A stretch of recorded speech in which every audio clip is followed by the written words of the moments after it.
What's going on, guys? Jared Sham here, and today I have my week 2 match against BoatNose. If you watch the team builder, you would know what I'm bringing, but just in case you didn't, I'll do a quick team recap. I have Scarf Medicham, Focus Sash Sticky Web Galvantula, Offensive Lumberry Skunk Tank, Sub-Home Claws Kiram, Defensive Tangrowth, and Flame Plate Pyro. I changed this from Flame Plate Assault Vest to Flame Plate because I'm running Protect and Will-O-Wisp on my Pyro. So I predict him to lead off with his Miltank.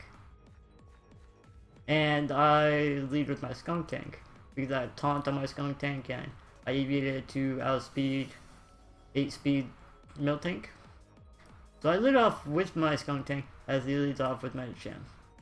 So I'm thinking, okay, turn 1, I don't really want to lose my Skunk Tank because it can still do a lot of damage to Azelf, Sucker Punch Azelf, Sucker Punch Medicham, Sucker Punch Jolteon, Taunt Miltank, even Taunt the Rotom to not Willow me. So I'm like, okay, Medicham is probably just going to fake out, I'm going to go into my Tangrowth with these substitutes. So right away I know this is Zoroark, because in the PBL you need to Mega Evolve your Mega the turn you send it out if you stay in.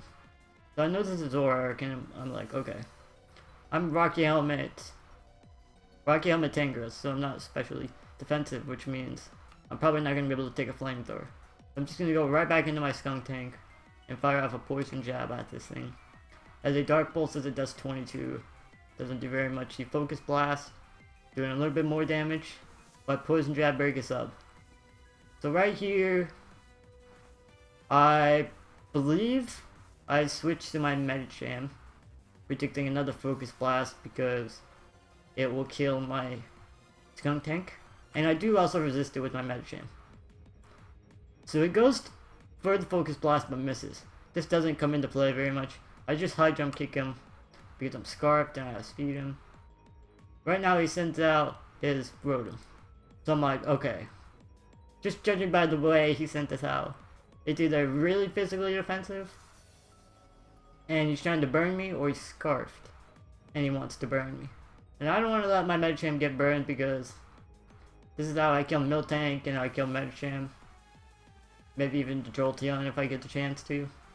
So right here I just want to sack my Skunk Tank.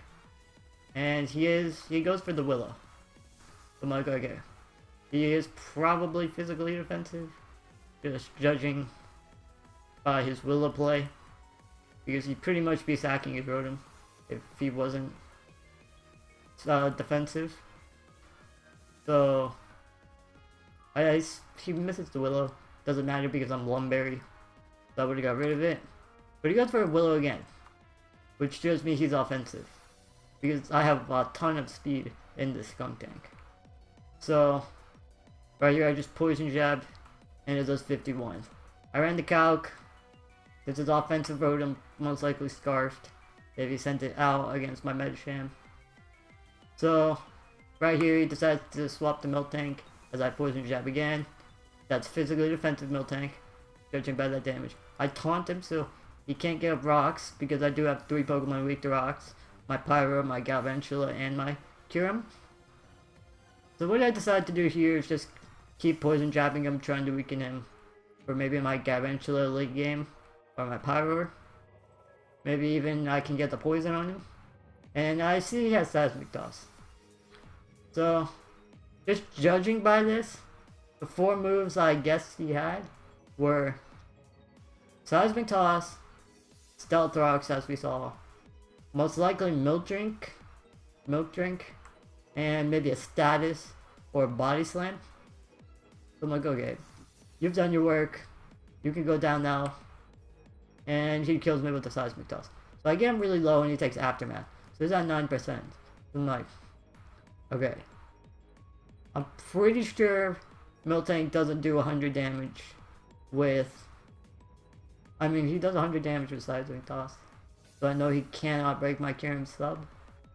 So I'm like, okay, this is the perfect time to go into my Kiram and substitute up, try to get some Home Claws. The trick, I'll tell you guys at the end of the season. I have one Pokemon every season that's sometimes shining, sometimes not. And they mean different things. So I'll tell you guys at the end of the season what they actually mean. But I'm not going to tell you which Pokemon it is. So I substitute here, and he milk drinks, kind of obvious. So I'm like, okay, I'm just going to set up now, go for some Home Claws. Because he can't break my sub. He just sets up rocks, so I'm like, okay. I don't know why he's staying in. Because if I get to like +2, if you watch my team builder, I pretty much kill every single thing in one hit. So he stays in. I got up another Home Claws. I think BoatNose should have switched out here. Just because if he lets me set up too much, it's over. And Jolteon can't break my sub unless it's Specs. And he's gonna need to break my sub before he goes into Medicham and high jump kicks me. So I just set up another Home Claws as he Seismic Tosses me. It doesn't break my sub because Kiram has a fudge load of HP. So right now I just decide, I believe I go for another Home Claws. So I ensure kill the Miltank. And I go for another substitute here. Knowing he can't break my sub. And I have leftovers so I can get my HP back. As he makes a questionable play here by going for Thunder Wave. I feel like he should have just Seismic Tossed here. Just because if I got another sub up, I would obviously dodge the Thunder Wave. And it would make it so he would have to sack a Pokemon to break my sub. So I just go for Dragon Claw here and kill the Miltank. Nothing's living a +3 Dragon Claw from a base 170 attack Adamant. As he goes sent into Azelf and goes for a Dazzling Gleam, I kill him with the Dragon Claw.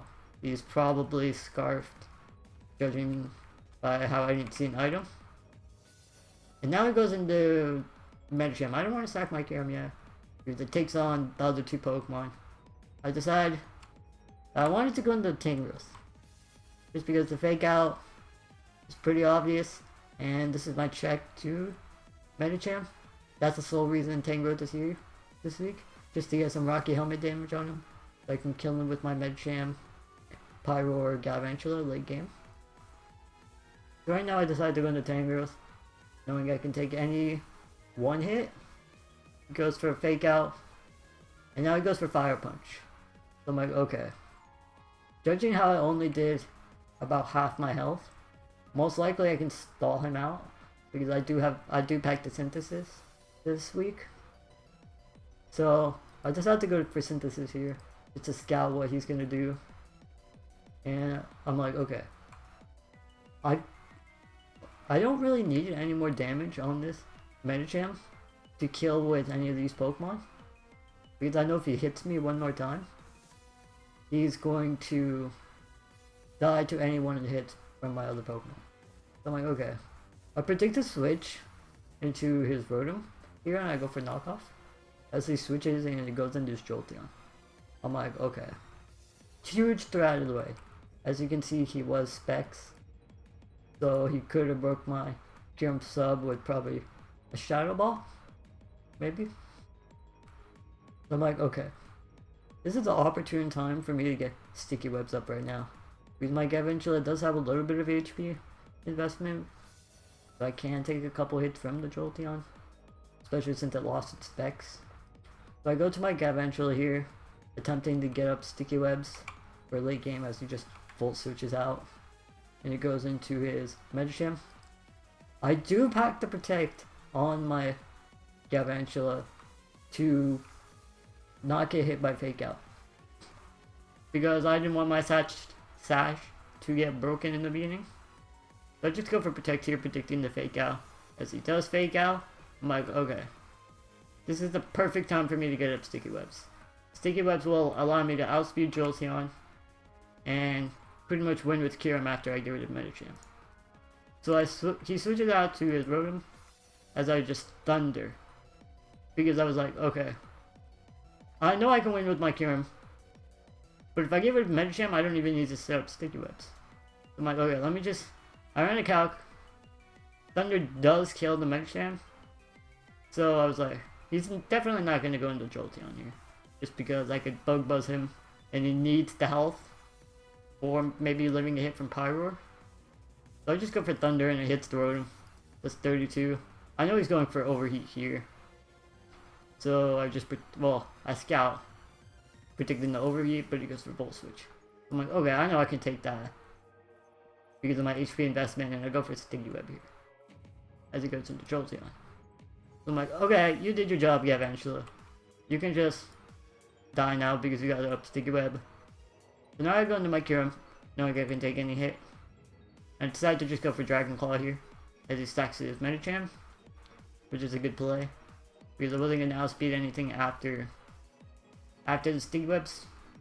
Jolteon's fast, Rotom's levitating and scarfed. So yeah. So it goes into Rotom here. And I know the Will-O-Wisp is coming. But it doesn't really matter at this point in the game. Because I got Sticky Webs up, I can pretty much kill Jolteon with anything. So I decided just to let my Kyurem get burned. And kill the Rotom. As it goes into Jolteon now, I'm like, okay. Unless it gets like a super crit on me, he is not killing my Kyurem.